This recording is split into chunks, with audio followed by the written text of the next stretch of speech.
Nous sommes le mardi 18 janvier et tous les loups souhaitent un bon anniversaire à Kevin Costner. Il a quel âge à votre avis, Kevin Costner? Petit tour de table. 55. 57, ouais. 55, 57, combien vous dites, vous, Julia? Oh, 20 ans. Oui, d'accord. En fait, il a 67 ans aujourd'hui. Il est né en 1950.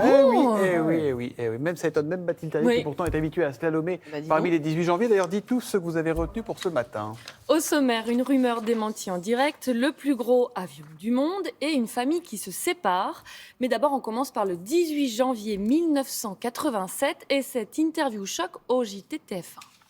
Si vous voulez, ce qui est terrible aujourd'hui pour moi, c'est de devoir venir ici pour dire je ne suis pas malade, comme si je disais, comme si j'avais à dire je ne suis pas coupable d'un crime. C'est quand même monstrueux qu'on en arrive aujourd'hui à considérer que la maladie est un crime, toujours en ce qui concerne le sida, et de devoir s'en expliquer. Alors je pense, oui, que les gens qui ont fait courir ça, qui sont colporteurs de ce genre de rumeurs, pour essayer de détruire la vie ou la carrière de quelqu'un, ont à être trouvés et sanctionnés.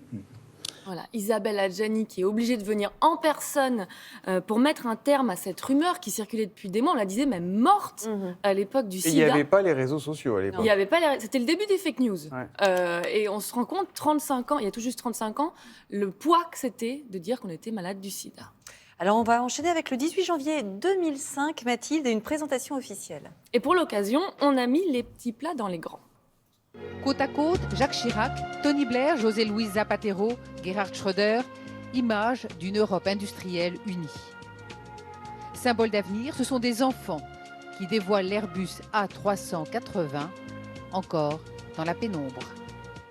2 heures de show, décoré de malades, 4 chefs d'État, toutes les caméras sont braquées sur le plus gros avion du monde, à Blagnac, symbole alors de la réussite européenne. Bon, malheureusement, 17 ans après, l'avion a fait flop, trop gros et pas assez rentable, il n'est plus fabriqué aujourd'hui. Et pourtant, qu'est-ce qu'il était confortable? Et qu'est-ce qu'il est confortable à 380? Mais le 18 janvier qui a retenu tout particulièrement votre attention, il est plus récent. C'était il y a 2 ans, 18 janvier 2020. Et ce jour-là, un coup de tonnerre sur la Tamise. Direction Londres maintenant avec ce nouvel épisode dans le feuilleton de la monarchie britannique. Et cette annonce, ce soir, le prince Harry et son épouse Meghan affirment renoncer à leur titre d'Altesse royale. Fameux Mexit, parce que c'est bien connu, c'est toujours la faute des femmes quand il y a un problème. Alors, le conte de fées n'aura pas duré très longtemps. Très vite après leur mariage en 2018, les relations se crispent avec la famille royale, mais aussi avec les tabloïds anglais. Et en renonçant à leur titre, ils ne peuvent plus représenter la reine, comme ça a été le cas ici en Afrique du Sud. Ils ne touchent plus non plus d'argent public, ce qui représente à l'époque 5% de leurs revenus. Et puis surtout, c'est un tournant au sein de la monarchie. Alors, depuis, qu'est-ce qui s'est passé? Est-ce que j'ai pas l'impression que ça se soit arrangé? Oui, alors ça va faire bientôt 2 ans que le couple vit en Californie. Alors depuis, il y a eu l'interview vérité avec Oprah Winfrey, c'était en mars dernier. La naissance de leur deuxième enfant, vous avez suivi, Vincent? Pas vraiment. Comment elle s'appelle? Je l'ai pas. Comment elle s'appelle la petite?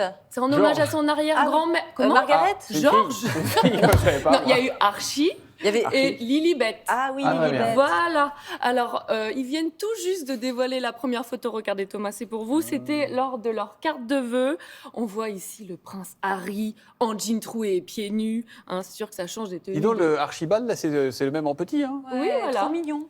Donc très décontracté. Alors pour rester indépendant financièrement, le couple multiplie les contrats, notamment avec Netflix ou Spotify. Train de vie mensuel par mois, donc je vous parle par mois, $350 000. Waouh. Donc il faut quand même pouvoir renflouer un peu les caisses. Le couple qui chercherait d'ailleurs à déménager parce que visiblement il a des petits soucis de voisinage. Et du côté de la couronne, on se prépare à fêter les 70 ans de règne. Alors est-ce qu'ils seront présents? Réponse en juin. En tout cas, il ne faisait pas partie de la vidéo des vœux de la reine. Eh ben, dis donc. Elle a du souci, la reine. En plus, avec son fils Andrew, tout ça, on en reparlera. Merci beaucoup, Mathilde. Oui.